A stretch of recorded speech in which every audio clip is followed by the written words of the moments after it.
CPIM দলের মুখপাত্র daily দেশের কথার ৪৭তম প্রতিষ্ঠা দিবসকে সামনে রেখে পত্রিকা অফিসের হল ঘরে রক্তদান, মরণোত্তর দেহদান সহ চক্ষুদান শিবির অনুষ্ঠিত হয়। এই কর্মসূচিতে উৎসাহের সাথে বিভিন্ন স্তরের সংবাদকর্মী থেকে শুরু করে সমাজ সচেতন নাগরিকদের অংশগ্রহণ করতে দেখা গেছে। এই গুরুত্বপূর্ণ কর্মসূচিতে বিরোধী দলনেতা জিতেন্দ্র চৌধুরী, রাজ্যের প্রাক্তন মুখ্যমন্ত্রী মানিক সরকার প্রমুখ উপস্থিত ছিলেন। জিতেন্দ্র চৌধুরী থেকে শুরু করে মানিক সরকার এই মহত্বপূর্ণ কর্মসূচির তাৎপর্য ব্যাখ্যা করেন। এই সময়ের মধ্যে রক্তদানের মতো মহতী কর্মসূচি সত্যিকারের অর্থে প্রাসঙ্গিক এই দাবি করে আগামী দিনে যাতে করে সমাজ সচেতনতায় সকলেই এগিয়ে আসেন সে আহ্বান মানিক সরকাররা রাখেন।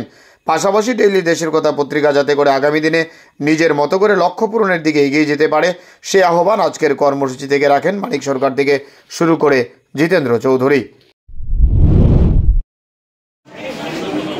রক্তদান তো একটা মহৎ কাজ। এই রক্তদান শিবিরের আয়োজন ডেইলি দেশের কথা পত্রিকার বর্ষপূর্তি উপলক্ষে এটা প্রায় তারা প্রতি বছরই করে থাকে, এবারে তারা করছেন। এবং এবার যেটা উল্লেখযোগ্য সেটা হচ্ছে রক্তদানের সাথে সাথে দেহদান এবং চক্ষুদান, ভেরি গুড থিং। এই তিনটা মিলিয়ে তার জন্য আমি উদ্যোক্তা ডেইলি দেশের কথার যারা নেতৃত্ব কর্মী সংগঠক তাদেরকে অভিনন্দন জানাচ্ছি। ইতিমধ্যে যারা রক্ত দিয়েছেন তাদের সুস্বাস্থ্য কামনা করছি, তাদের ধন্যবাদও জানাচ্ছি। আরও যারা অপেক্ষা করছেন, আমার ধারণা অধিকাংশই দিতে পারবেন। আমি যা দেখলাম কথা বলে বয়স তাদের কম, অনেকে এর আগেও একাধিকবার দিয়েছেন। আমি তাদেরও আগাম শুভেচ্ছা জানাচ্ছি। যারাই রক্ত দিচ্ছেন তাদের কাছে আবেদন থাকবে, তারা ইচ্ছা করলে বছরে 4 বার দিতে পারে, 3 মাস পর পর একবার, 65 বছর পর্যন্ত। তো অন্তত 2 বার তারা দিবে। আর দেহদান মারা গেলে পরে দেহটা পুড়িয়ে ফেলবে অথবা মাটির তলে এটা করে যাবে, ঢাকা দিয়ে রাখবে, কী মানে? এই যে ডাক্তারবাবুরা কাজ করছেন তারা তো এরকম দেহ না পেলে পরে ডাক্তারি শিক্ষায় শিক্ষিতই হতে পারতেন। তাহলে এই দেহটা মৃত্যুর পরেও কাজে লাগে। অনেকে মনে করেন জীবৎকালেই যা ভালো কাজ করা যায়, কিন্তু জীবৎকালে যদি সঠিক সিদ্ধান্ত নেওয়া যায় তাহলে প্রয়াত হওয়ার পরও তার দেহদানের মধ্য দিয়ে মানুষের কাজেই সে কিন্তু ভূমিকা নিতে পারে। অসাধারণ জিনিস। চক্ষু খুবই ইম্পর্ট্যান্ট। কেমন ফলে কারো একটা চক্ষু দেখতে পায় না, কেউ 2টো চক্ষু দেখতে পায় না, অন্তত একটা চক্ষুতে যাতে দেখতে পায়। তার জন্য আমরা যদি চক্ষু দানের প্রতিশ্রুতি দিই, তাও অবশ্যই প্রয়াত হওয়ার পর, তাহলে এটা দারুণভাবে সাহায্য করতে পারে। ত্রিপুরায় একসময় চক্ষুদানের একটা প্রচলন ছিল, আগ্রহ ছিল, মাঝখানে বন্ধ হয়ে গেছিল। বামফ্রন্ট সরকার আসার পর এটাকে আবার একটা নূতন পরিমণ্ডল তৈরি করে চক্ষুদানও মানুষকে উৎসাহিত করে, আর মেডিকেল কলেজ হওয়ার পর দেহদানের গুরুত্বটা আমরা উপলব্ধি করি, সেটাও শুরু হয়।